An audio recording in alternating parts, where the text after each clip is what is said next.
ओम शांति। ओम शांति। Good morning. Good morning. आज प्राणेश्वर बाप दादा के 5 अप्रैल 2024 के अनमोल महावाक्य सुनते हैं। मीठे बच्चे, बाबा को प्यार से याद करो तो तुम निहाल हो जाएंगे। नज़र से निहाल होना माना विश्व का मालिक बनना। नज़र से निहाल होना माना विश्व का मालिक बनना। आज का प्रश्न है, नज़र से निहाल किंदा स्वामी सतगुरु, इसका वास्तविक अर्थ क्या है? उत्तर, आत्मा को बाप द्वारा जब तीसरी आँख मिलती है और उस आँख से बाप को पहचान देती है तो निहाल हो जाती है। निहाल माना माला माल, अर्थात उसको सद्गति मिल जाती है। बाबा कहते हैं, बच्चे देही अभिमानी बन, तुम मेरे से नज़र लगाओ और मुझे याद करो और संग तोड़ एक मेरे संग जोड़ो तो बेहाल अर्थात कंगाल से निहाल अर्थात साहूकार बन जाएंगे। ओम शांति। मीठे मीठे रूहानी बच्चे किसके पास आते हैं? रूहानी बाप के पास। समझते हो हम शिव बाबा के पास जाते हैं, ये भी जानते हैं शिव बाबा हम सब आत्माओं का बाप है। यह भी बच्चों को निश्चय चाहिए, वह सुप्रीम टीचर भी है और सुप्रीम गुरु भी है। सुप्रीम को परम कहा जाता है, उस एक को ही याद करना है। नज़र से नज़र मिलाते हैं ना, गायन है नज़र से निहाल किंदा स्वामी सतगुरु, उनका भी अर्थ चाहिए। नज़र से निहाल किसको? जरूर सारी दुनिया के लिए कहेंगे, क्योंकि सर्व का सद्गति दाता है, सर्व को इस पति दुनिया से ले जाने वाला है। अब नज़र किसकी? क्या यह आँखें? नहीं, तीसरी आँख मिलती है ज्ञान की, जिससे आत्मा जानती है यह हम सब आत्माओं का बाप है। बाबा आत्माओं को ही राय देते हैं। कौन सी राय देते हैं? बच्चे मुझे याद करो। बाबा आत्माओं को समझाते, आत्मा ही पति तमो प्रधान बनी है। अब यह तुम्हारा 84वां जन्म है। यह नाटक पूरा होता है, पूरा होना भी चाहिए जरूर। हर कल्प पुरानी दुनिया से नहीं बनती है, नई सो फिर पुरानी होती है।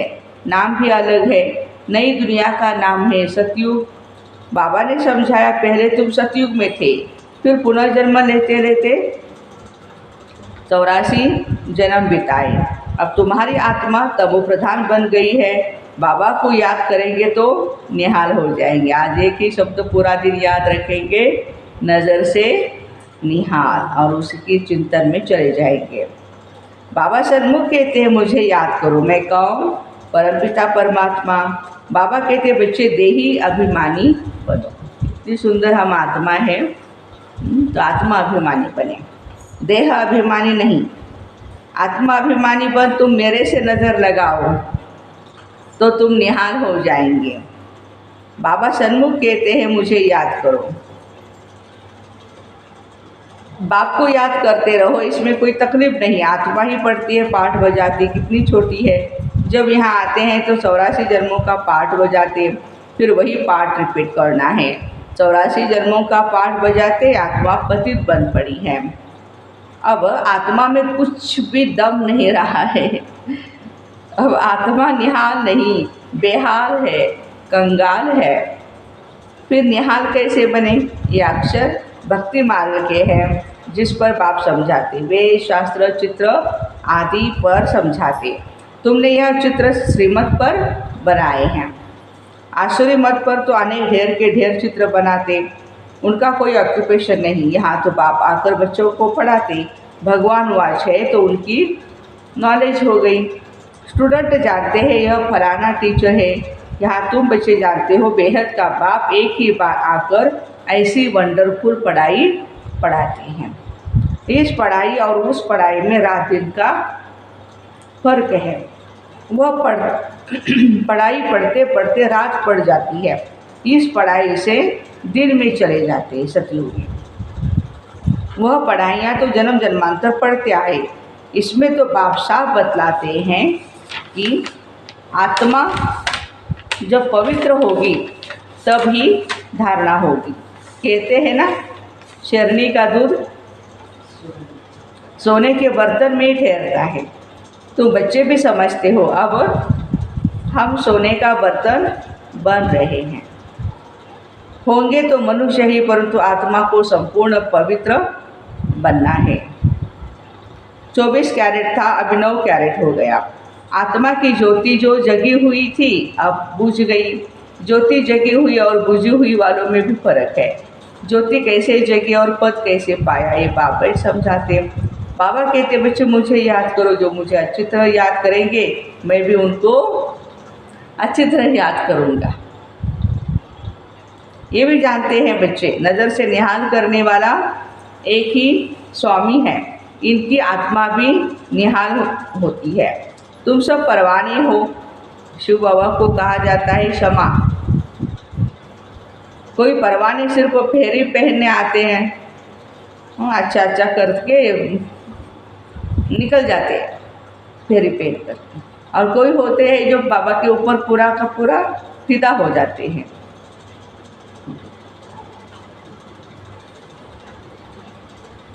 ये संगम का ही सारा गायन है। इस समय जो कुछ चलता है उनके ही शास्त्र बनते हैं। बाबा एक ही बार आकर के वर्षा देकर चले जाते हैं। बेहद का बाप जरूर बेहद का ही वर्षा देते हैं। गायन भी है 21 पीढ़ी। सतयुग में वर्षा कौन देते हैं? भगवान रचयिता ही आधा कल्प के लिए वर्षा देते हैं रचना को। याद भी सब उनको ही करते हैं। वह बाप, टीचर और सतगुरु है। बस तुम और किसको भी स्वामी सतगुरु कहते होंगे, परंतु सत्य एक ही बाप है। ट्रुथ हमेशा ही बाप को कहा जाता है। वह ट्रुथ क्या आकर के करते हैं? सत्य। वो पुरानी दुनिया को सचखंड बनाते हैं। सचखंड के लिए हम पुरुषार्थ कर रहे हैं। जब सचखंड था तो सब खंड नहीं थे। यह सब पीछे आते हैं। सचखंड का किसको भी पता नहीं। बाकी जो खंड है उनका तो सबको मालूम है। अपने अपने धर्म स्थापक को जानते हैं। बाकी सूर्यवंशी, चंद्रवंशी और ये सब ब्राह्मण, संगमयुगी ब्राह्मण कुल को कोई नहीं जानते। प्रजापिता ब्रह्मा को तो सब मानते भी हैं। कहते हैं हम ब्राह्मण ब्रह्मा की औलाद है, परंतु वह है कुक वंशावली और तुम हो मुख वंशावली। वो है अपवित्र और तुम हो पवित्र। तुम मुख वंशावली बन फिर छे दुनिया रावण राज्य में चले जाते हो। वहाँ रावण राज्य होता नहीं। अब तुम चलते हो नई दुनिया में। उनको कहते हैं वाइसलेस वर्ड। वर्ड ही नई और पुरानी होती है। कैसे होती है ये भी तुम जानते हो। दूसरा तो कोई की बुद्धि में नहीं। लाखों वर्ष की बात को कोई नहीं जानते। ये तो थोड़े समय की बात है। ये बाप बैठ बच्चों को समझाते हैं। बाबा कहते मैं आता ही तब हूँ जब खास भारत में धर्मग्लानि होती है। दूसरी जगह तो किसको पता नहीं है निराकार परमात्मा क्या चीज़ है। बड़ा बड़ा लिंग बना करके रख दिया। बच्चों को समझाया है आत्मा का साइज कभी छोटा बड़ा नहीं होता है। बिंदु बिंदु बिंदु बिंदु एक जैसे हम सब आत्माएं हैं। हमारा रूप एक जैसा है। जैसे आत्मा अविनाशी है वैसे ही परमात्मा भी अविनाशी बाप है। वो है सुप्रीम आत्मा। सुप्रीम माना वह सदैव पवित्र और निर्विकारी है। तुम आत्माएं। सुप्रीम का अर्थ क्या बताया बाबा ने? पवित्र, सदैव और निर्विकारी। तुम आत्माएं भी निर्विकारी थी, दुनिया भी निर्विकारी। उनको कहा जाता है संपूर्ण निर्विकारी। नई दुनिया फिर जरूर पुरानी होती है। कला कम होती जाती। 2 कला कम चंद्रवंशी राज्य, फिर पुरानी दुनिया बनती जाती है। पीछे पीछे और खंड आ जाते हैं। उनको कहा जाता है बाय प्लॉट्स। परंतु बाबा कहते मिक्सअप हो जाते हैं। ड्रामा प्लान अनुसार जो कुछ होता है वह फिर रिपीट होना है। जैसे बौद्धियों का कोई बड़ा आया, कितनों को बौद्ध धर्म में ले गया, धर्म को बदला दिया। हिंदुओं ने अपना धर्म आपे ही बदला है, क्योंकि कर्मभ्रष्ट होने से धर्मभ्रष्ट भी हो गए, वह मार्ग में चले गए हैं। जगन्नाथ के मंदिर में भी भल गए होंगे, परंतु कोई का भी ख्याल नहीं चलता। खुद विकारी है तो उन्हों को भी विकारी बना दिया। खुद काले बने हैं तो उनकी मूर्ति भी काली बना दी। ये नहीं समझते कि देवता जब वाम मार्ग में गए हैं तब ऐसे बने हैं। उस समय के ही यह चित्र है। देवता नाम तो बड़ा अच्छा है और देवी देवता गोरे होते, काले नहीं होते।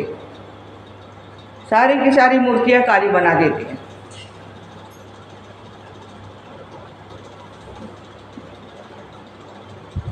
हिंदू तो हिंदुस्तान का नाम है, फिर अपने को हिंदू कह देते, कितनी भूल है। इसलिए बाबा कहते हैं यदा यदा ही धर्मस्य। बाबा भारत में ही आते, ऐसे तो नहीं कहते मैं हिंदुस्तान में आता हूँ। यह है भारत, हिंदुस्तान, वह हिंदू धर्म है नहीं। मुसलमानों ने हिंदुस्तान नाम रख दिया है। यह भी ड्रामा में नूद है। ये अच्छी रीति समझना चाहिए। हमारे देश का नाम तो भारत है ना? India independent nation declared in August, इसलिए इंडिया कहते हैं।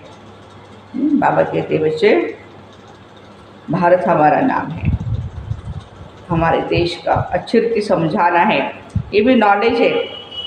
पुनर्जन्म लेते लेते वाम मार्ग में आते आते भ्रष्टाचारी बन पड़े हैं।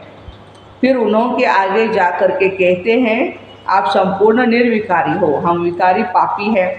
और कोई खंड वाले ऐसे नहीं कहते हैं हम नीच है अथवा हमारे में कोई गुण नहीं, ऐसे कहते कभी सुना नहीं होगा। सिख लोग भी ग्रंथ के आगे बैठते हैं, परंतु ऐसे कभी नहीं कहते कि नानक तुम निर्विकारी हो और हम विकारी है।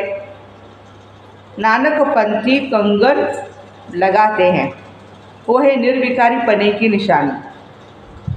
5 तो है ना, परंतु विकार बिगड़ रह नहीं सकते। झूठी निशानियां रख दी। जैसे हिंदू लोग जनेऊ पहनते हैं, पवित्रता की निशानी है। आजकल तो धर्म को भी नहीं मानते। ये समय भक्ति मार्ग चल रहा है, इसको कहा जाता है भक्ति कल्ट।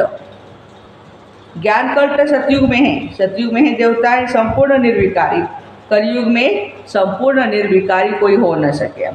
प्रवृत्ति मार्ग वालों की स्थापना तो बाप ही करते हैं, बाकी सब गुरु हैं निवृत्ति मार्ग वाले। उनसे उन्हों का जोर जास्ती हो गया है। बाबा कहते हैं जो कुछ तुमने पढ़ा है उनसे मैं नहीं मिलता हूँ। मैं जब आता हूँ तो सबको नज़र से निहाल करता हूँ। गायन भी है, नज़र से निहाल किंदा स्वामी सतगुरु। यहाँ तुम क्यों आए हो? निहाल बनने, माला माल, विश्व का मालिक बनने। बाप को याद करो तो निहाल बन ही जाएंगे। ऐसे कभी कोई नहीं कहेंगे हाँ कि ऐसा करने से तुम यह बन जाएंगे।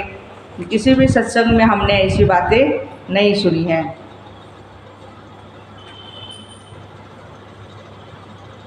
बाबा ही कहते हैं तुमको यह बनना है। ये लक्ष्मी नारायण कैसे बने कोई को भी मालूम ही नहीं है। तुम बच्चों को बाबा ही सब कुछ बताते हैं। यही 84 जन्म ले पतित बने, फिर तुमको यह बनाने के लिए आया हूँ। बाबा कहते हैं फिर से निर्विकारी लक्ष्मी नारायण बनाने के लिए आया हूँ। बाबा अपना ही परिचय देते हैं, परिचय भी देते हैं बाबा और नज़र से निहाल भी करते हैं। ये किसके लिए कहते हैं? एक सतगुरु के लिए। वो गुरु लोग तो ढेर है और माताएं अबलाएं हैं भोली। तुम सब भी भोलेनाथ के बच्चे हो। शंकर के लिए क्या कहते हैं? क्या कहते? सुना है ना सभी ने? आँख खोली और विनाश हो गया। ये भी पाप हो जाएगा ना। आँख खोली और विनाश हो गया, बाबा कहते ये भी पाप हो जाएगा। बाबा कभी भी ऐसे काम के लिए डायरेक्शन नहीं देते हैं। ये इसका जो भी नुकसान की बातें होती है उसके लिए बाबा डायरेक्शन नहीं देते। फायदे के लिए बाबा ज़रूर डायरेक्शन देंगे। विनाश तो और कोई चीज़ों से होगा ना। बाबा ऐसे डायरेक्शन नहीं देते। यह तो सब साइंस निकालते रहते हैं। समझते हम अपने कुल का ही यहाँ पे विनाश करते हैं। वह भी बांधे हुए हैं, छोड़ नहीं सकते। विनाश करने वाले विनाश करेंगे। बाबा कहते उनका पार्ट ही है। बॉम्ब, शादी, मिसाइल्स वगैरह वो बनाते ही रहेंगे, कम नहीं करेंगे। नाम कितना होता है, मून में जाते हैं, फायदा कुछ भी नहीं। मीठे मीठे बच्चे, तुम भी नज़र से, बाप से नज़र लगाओ। अथवा हे आत्मा, अपने बाप को याद करो तो निहाल हो जाएंगे। बाबा कहते जो मुझे याद करते हैं, मेरे लिए सर्विस करते हैं, जो मुझे याद करते हैं, मेरी सर्विस करते हैं, मैं भी उनको याद करता हूँ। हाँ, कहते हैं ना बच्चे भी, बाबा क्या आप हमें याद करते हैं? बाबा कहते हैं हाँ जरूर करता हूँ। और उनको बल भी मिलता है। बाबा ने भी 2 दिन पहले भी कहा ना, सर्च लाइट देता हूँ मैं, चुन चुन करके मेरे जो सर्विसेबल बच्चे हैं उनको मैं सर्च लाइट देता हूँ। तुम यहाँ सब बैठे हो जो निहाल हो जाएंगे, वही राजा बनेंगे। गायन भी है, और संग तोड़ू, एक बाप के संग जोड़। एक है निराकार, आत्मा भी निराकार है। बाप कहते हैं मुझे याद करो, तुम खुद कहते हो हे पतित पावन। ये किसको कहा? ब्रह्मा को ना, ब्रह्मा को कहा पतित पावन, विष्णु को कहा या शंकर को कहा? किसको कहा? पतित पावन तो ना ब्रह्मा है, ना विष्णु है, ना शंकर है, वो तो शिव है। पतित पावन तो एक ही है, वो सदैव पावन है। उनको कहा जाता है सर्वशक्तिवान। बाबा ही सृष्टि के आदि मध्य अंत की नॉलेज देते हैं, सुनाते हैं और सब शास्त्रों को जानते हैं। वह सन्यासी शास्त्र आदि पढ़कर टाइटल लेते हैं। बाबा को तो पहले ही टाइटल मिला हुआ है, उनको पढ़कर थोड़े लेना है, वो तो ज्ञान का सागर है। बाबा कहते मुझे कुछ और पढ़ाई पढ़नी नहीं है। अच्छा, मीठे मीठे सिक्के दे बच्चों प्रति माता पिता बाप दादा का याद प्यार और गुड मॉर्निंग। रूहानी बाप की रूहानी बच्चों को नमस्ते। हम रूहानी बच्चों की रूहानी माता पिता बाप दादा को याद प्यार, गुड मॉर्निंग और नमस्ते। वाह बाबा वाह, शुक्रिया बाबा शुक्रिया। धारणा के लिए मुख्य सार, पहली पॉइंट है क्षमा पर जीते जी मरने वाला परवाना बनना है, सिर्फ फेरी लगाने वाला नहीं। ईश्वरीय पढ़ाई को धारण करने के लिए बुद्धि को संपूर्ण पावन बनाना है और सब संग तोड़ एक बाप के संग में रहना है। एक की याद से स्वयं को निहाल करना है। वरदान, दिल की महसूसता से दिलाराम की आशीर्वाद प्राप्त करने वाले स्व परिवर्तक भव। स्व को परिवर्तन करने के लिए 2 बातों की महसूसता सच्चे दिल से चाहिए। एक, अपने कमजोरी की महसूसता, थोड़ी सी कमजोरी मेरे अंदर है। दूसरा, जो परिस्थिति व व्यक्ति निमित्त बनते हैं उनकी इच्छा और उनके मन की भावना की महसूसता। परिस्थिति के पेपर के कारण को जान स्वयं को पास होने के श्रेष्ठ स्वरूप की महसूसता हो कि स्वस्थिति श्रेष्ठ है, परिस्थिति तो पेपर है। ये महसूसता सहज परिवर्तन करा लेगी और सच्चे दिल से महसूस किया तो दिलाराम की आशीर्वाद भी प्राप्त होगी। स्लोगन, वारिस वह है जो एवर रेडी बन हर कार्य में जी हुजूर हाजिर करता है। बाबा का वारिस बच्चा कौन है? जो एवर रेडी बन हर कार्य में जी हुजूर जी हाजिर करता है। तो ऐसे दिल की महसूसता से दिलाराम की आशीर्वाद प्राप्त करने वाले स्व परिवर्तक भाई बहनों को ओम शांति। Have a nice day.